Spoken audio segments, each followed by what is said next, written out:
नमस्कार, स्वागत है आप सभी का उत्तराखंड के इस बुलेटिन में। मैं हूं आपके साथ मनु तेवतिया। शुरुआत करते हैं बड़ी खबर के साथ। रामनगर में अपने परिवार के साथ घूमने आया एक बच्चा कोसी नदी के तेज बहाव में बह गया। बताया जा रहा है कि बच्चा अपने परिवार वालों के साथ गरजिया झूला पुल के पास कोसी में नहा रहा था। तभी 4 लोग नदी में बहने लगे, जिनमें से 3 लोगों को आसपास मौजूद लोगों ने बचा लिया, लेकिन इस बच्चे को नहीं बचाया जा सका। बच्चे के शव को टिकुली के पास बरामद कर लिया गया है।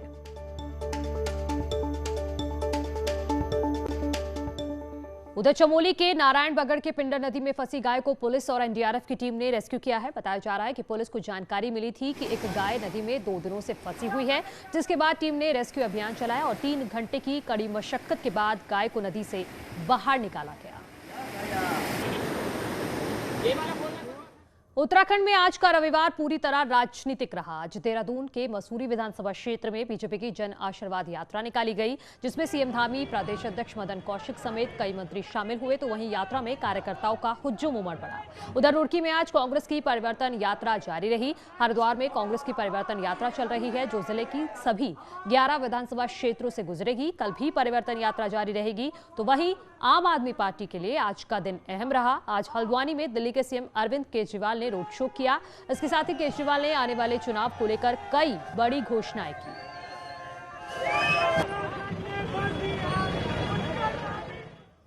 हल्द्वानी में दिल्ली के सीएम अरविंद केजरीवाल ने आज रोड शो किया। ये रोड शो बरेली रोड शिशु मंदिर से रामलीला मैदान तक चला।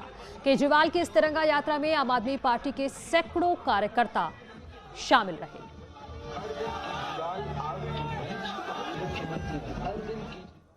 वहीं से पहले हल्द्वानी में आज दिल्ली के मुख्यमंत्री अरविंद केजरीवाल ने चुनावी वादों की झड़ी लगा दी। उन्होंने 6 बड़े चुनावी वादे किए। केजरीवाल ने सत्ता में आने पर बेरोजगारों को नौकरी देने, नौकरी ना मिलने तक हर महीने 5,000 रुपए का बेरोजगारी भत्ता देने, सरकारी और निजी संस्थानों में स्थानीय युवाओं के नौकरी में 80% आरक्षण दिया जाएगा। केजरीवाल ने सरकार बनने के 6 महीने के भीतर 1 लाख सरकारी नौकरी देने का वादा किया।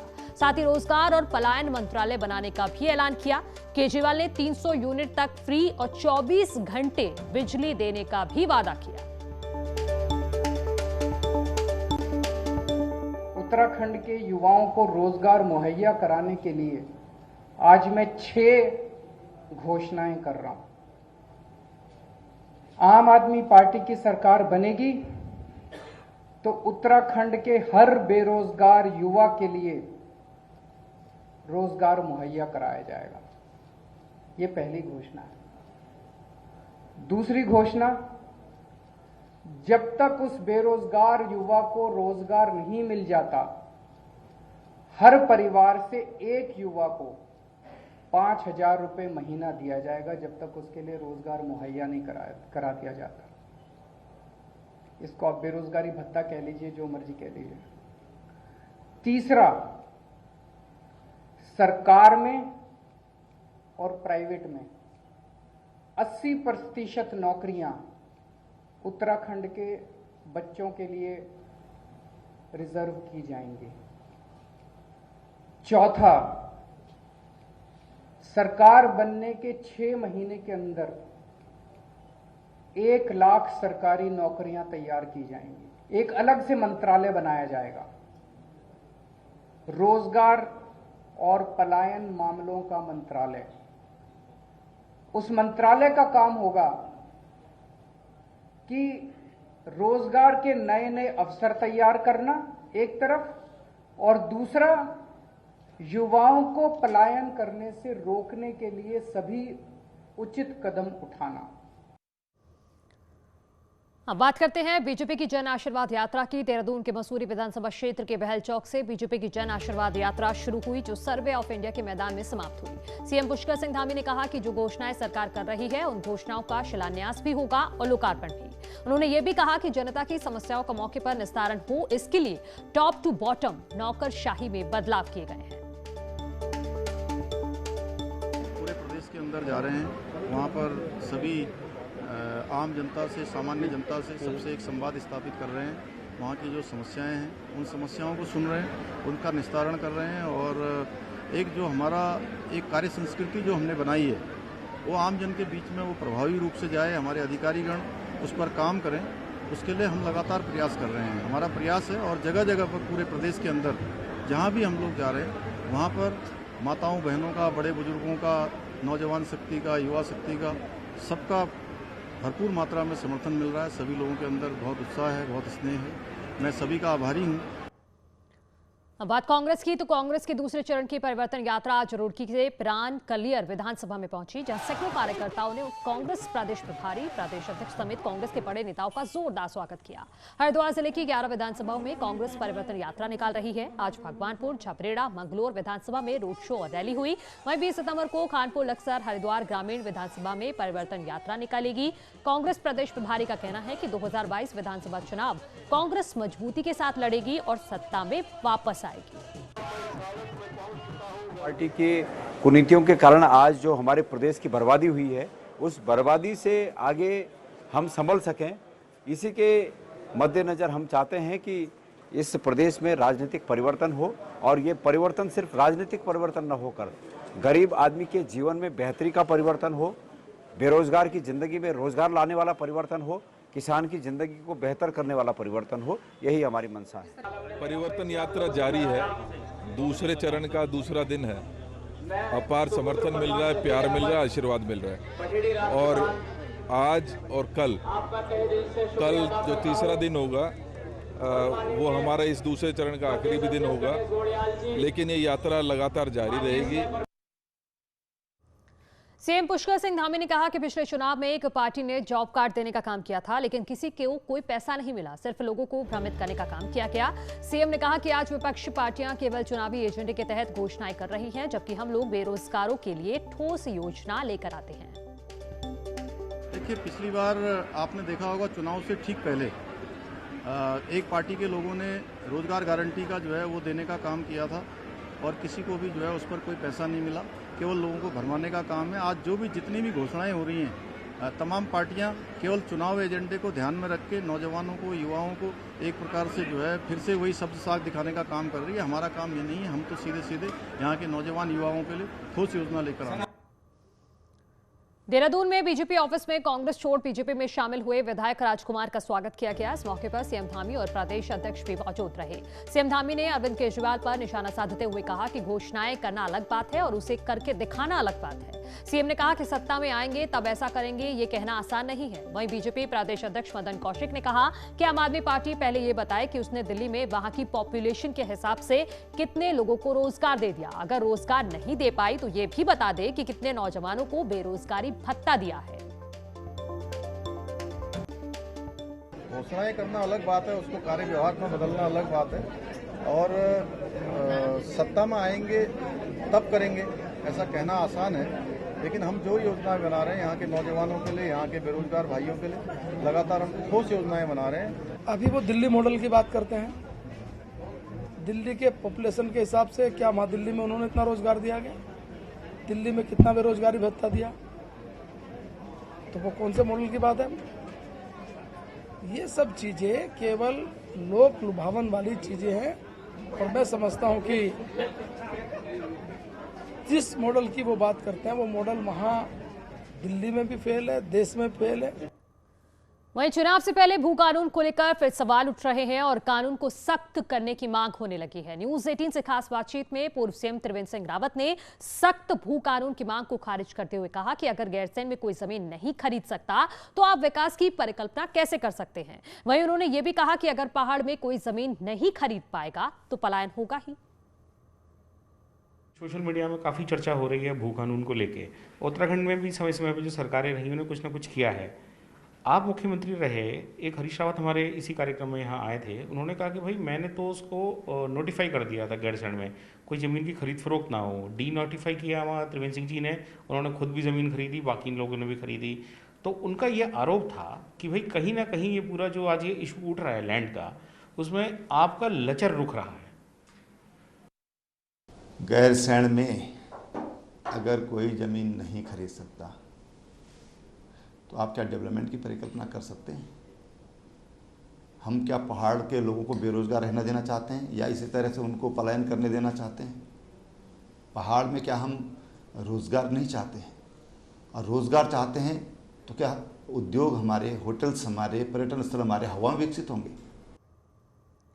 देहरादून में बीजेपी की जन आशीर्वाद रैली में उड़ रहे ड्रोन के साथ एक युवक को हिरासत में लिया गया है। बताया जा रहा है कि रैली को ड्रोन के जरिए कवर किया जा रहा था, लेकिन ड्रोन उड़ाने के लिए परमिशन नहीं ली गई थी, जिसके बाद डालनवाला पुलिस ने ड्रोन उड़ाने वाले को हिरासत में ले लिया है। बता दें कि देहरादून में मंत्री गणेश जोशी के विधानसभा क्षेत्र में हुई इस यात्रा में सीएम पुष्कर सिंह धामी भी पहुंचे थे। देहरादून के पटेल नगर में नाबालिग से दुष्कर्म के आरोपी को पुलिस ने गिरफ्तार कर लिया है। आरोपी युवक ने नाबालिग को बहला फुसलाकर अपने साथ ले गया था और कोल्ड ड्रिंक में नशीला पदार्थ पिलाकर उसके साथ दुष्कर्म किया। पीड़िता की मां की तहरीर पर पुलिस ने आरोपी को गिरफ्तार कर लिया है। शुक्रवार को आरोपी ने नाबालिग के साथ दुष्कर्म किया था। एसपी सिटी सरिता डोभाल ने बताया कि आरोपी युवक पहले लड़की के पड़ोस में ही किराए के मकान पर रहता था।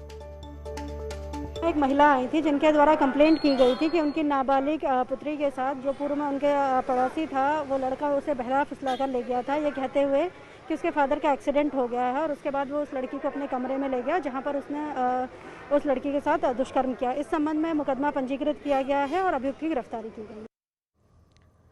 प्रदेश में कल से प्राइमरी स्तर के स्कूल खोले जाने हैं, जिसकी तैयारी चल रही है। वहीं शिक्षा मंत्री अरविंद पांडे का कहना है कि अगर प्रदेश में कोविड की तीसरी लहर की सुगबुगाहट होगी तो फिर से स्कूल बंद किए जाएंगे। उन्होंने बताया कि पेरेंट्स भी चाहते हैं कि स्कूल खोले जाएं। वहीं स्कूलों में कोविड गाइडलाइन के पालन के लिए भी सख्त निर्देश दिए गए हैं। लेकिन ऐसी घटनाएं अब ना घटे, उन्हीं को देखते हुए हमने स्कूल खोलने का काफ़ी बाद में निर्णय लिया है। और अभी भी मैं बोल रहा हूँ, स्कूल बेशक हमने खोला है, लेकिन जैसे मान लीजिए कोई शिकायत 1% भी आती है तो बच्चों के जीवन से बढ़ के हमारे लिए कुछ नहीं हो सकता। हम स्कूल को बंद भी कर सकते हैं, लेकिन फिलहाल परिस्थितियाँ थोड़ी सी सामान्य हुई हैं और अभिभावकों के डिमांड पे हमने स्कूल खोलने का निर्णय लिया है। लेकिन 100% कोविड की गाइडलाइन का पालन किया जाएगा। चारधाम यात्रा शुरू होने के बाद केदारनाथ धाम की रौनक लौटने लगी है। धाम में एक दिन में 800 तीर्थयात्रियों के दर्शनों की अनुमति है, तो वही धाम में बढ़ती ठंड को देखते हुए तीर्थयात्रियों से गर्म कपड़े साथ रखने को कहा गया है। यात्रा खुलने से केदार घाटी के लोगों में उत्साह है। यात्रा पड़ावों पर तीर्थयात्रियों की चहलकदमी से वीरान पड़े बाजारों में रौनक लौट आई है। वहीं यात्रा को लेकर पुलिस फोर्स की भी तैनाती बढ़ा दी गई है। देशवासी आ सकते हैं यात्रा पे और केदारनाथ धाम में आप सभी देशवासियों का हार्दिक स्वागत। और आप खासकर जितने भी श्रद्धालु केदारनाथ धाम में पधारते हैं, आप स्वच्छता पर विशेष ध्यान रखें। स्वच्छता का, हमारी प्रकृति का आप नियमों का पालन करें। पुलिस की तरफ से यात्रा खुलने की दिशा में पूरी रूप से तैयारी कर ली गई है। फोर्स हमारे पास अवेलेबल है, कहाँ कितना फोर्स लगाना है और क्या क्या ड्यूटीज लगानी है, वो सारी पूरी व्यवस्था हमारी तरफ से हो रखी है। चारधाम यात्रा चल रही है और अब यात्री हेलीकॉप्टर से भी धाम पहुंच रहे हैं। बद्रीनाथ धाम में यात्रा शुरू होने के बाद दूसरे दिन हेलीकॉप्टर से श्रद्धालु पहुंचे। वहीं बद्रीनाथ में दर्शन के बाद सभी श्रद्धालु केदारनाथ गए। हेली संचालक का कहना है कि सरकार द्वारा जरिए कि जारी एसओपी के बाद ही यात्रियों को हेली सेवा के जरिए धाम तक पहुंचाया जा रहा है, जिससे सरकार के आदेशों के पालन के साथ ही कोरोना संक्रमण को रोका जा सके। आज हेरिटेज एविएशन का यहाँ पर हेलीकॉप्टर पहुँचा है और इसमें 5 लोग आए हैं, दर्शन करने के लिए आए हैं। और मेरे को लगता है कि इसके बाद शायद दर्शनार्थियों की संख्या और ज़्यादा आएगी। हेलीकॉप्टर के माध्यम से और गाड़ियों के माध्यम से यहाँ और भी लोग आएंगे। चारधाम यात्रा को लेकर प्रशासन ने भी पूरी तैयारी की हुई है। यात्रा को लेकर डीआईजी गढ़वाल नीरू गर्ग ने बताया कि जगह जगह पर चेकपोस्ट के साथ पुलिस फोर्स लगा दी गई है। वहीं सभी यात्रियों से उनका रजिस्ट्रेशन और आरटीपीसीआर टेस्ट चेक करने के बाद ही उन्हें धाम में जाने की परमिशन दी जा रही है। साथ ही यात्रियों को तय संख्या में ही धाम में एंट्री दी जा रही है, जिसके लिए जिला पुलिस को सख्त आदेश दिए गए हैं। कोर्ट का आदेश आया है चारधाम यात्रा के संबंध में, उसमें एक संख्या निर्धारित की गई है चारों धामों में कि एक दिन में एक सीमित संख्या में ही लोग दर्शन कर सकेंगे। तो हमारे लिए सबसे बड़ा टास्क यही है कि उसी संख्या में लोग पहुँचें। तो हम लोग जगह जगह पर चेक पोस्ट लगाकर और ये हम चेक करेंगे कि जो व्यक्ति जा रहा है चारधाम यात्रा पर, क्या उसके पास देवस्थानम बोर्ड के साइट पर उसने पंजीकरण कराया है अथवा नहीं। एक बार फिर आप सभी का स्वागत है। हरिद्वार में रेहड़ी पटरी लगाकर सामान बेचने वाले छोटे व्यापारियों को व्यवस्थित करने के लिए पहले वेडिंग जोन शुरू कर दिया गया है। नगर निगम ने चंडीघाट के पास 50 स्ट्रीट वेंडर की क्षमता का स्मार्ट वेडिंग जोन बनाया है, जिसमें वेंडर को दुकानें आवंटित कर दी गई हैं। मेयर अनिता शर्मा ने स्मार्ट वेंडिंग जोन का उद्घाटन किया। लंबे समय से वेंडिंग जोन की मांग कर रहे व्यापारियों में भी खुशी है। हमारे व्यापारी बेचारे इस पे पटरी पे लगा के ऐसे ही बैठते थे, नीचे बैठते थे, और आज इनको अपना दुकानें मिल गई हैं और ये निगम द्वारा पास हुई हैं। क्योंकि संजय चोपड़ा जी ने बहुत पहले संघर्ष किया था, आज वो संघर्ष रंग लाया है। अगर आप एडवेंचर के शौकीन हैं और लहरों की सवारी करना चाहते हैं तो एक खबर आपके लिए है। ऋषिकेश की विश्व प्रसिद्ध व्हाइट रिवर राफ्टिंग गंगा में शुरू हो गई है। पर्यटन मंत्री सतपाल महाराज और कैबिनेट मंत्री सुबोध उनियाल ने हवन पूजन कर नए सीजन की औपचारिक शुरुआत की। आने वाले 2-3 दिनों में टेक्निकल एक्सपर्ट की अनुमति के बाद पर्यटक रिवर राफ्टिंग का लुत्फ उठा पाएंगे। सुबोध उनियाल ने इस मौके पर कहा कि पूरे इलाके में टूरिज्म की बेहतर संभावनाएं हैं और सरकार इंटीग्रेटेड टूरिज्म पर फोकस कर रही है। वहीं पर्यटन मंत्री सतपाल महाराज ने बताया कि राफ्टिंग में जीपीएस सिस्टम का इस्तेमाल किया जाएगा जिससे राफ्टिंग सुरक्षित तरीके से हो सके। कोटद्वार से खबर है, गणेश चतुर्थी पर गणपति बप्पा को आज हर्षोल्लास के साथ विदाई दी गई। गणेश महोत्सव के अंतिम दिन गणपति विसर्जन पर कोटद्वार के कई इलाकों में गणेश महोत्सव बनाया गया। साथ ही ढोल नगाड़ों के साथ बप्पा की शोभा यात्रा निकाली गई। इस मौके पर बड़ी संख्या में श्रद्धालु भी गणेश विसर्जन में शामिल हुए। और यहाँ रुक रहे एक और छोटे से ब्रेक के लिए, जल्द लौट रहे हैं।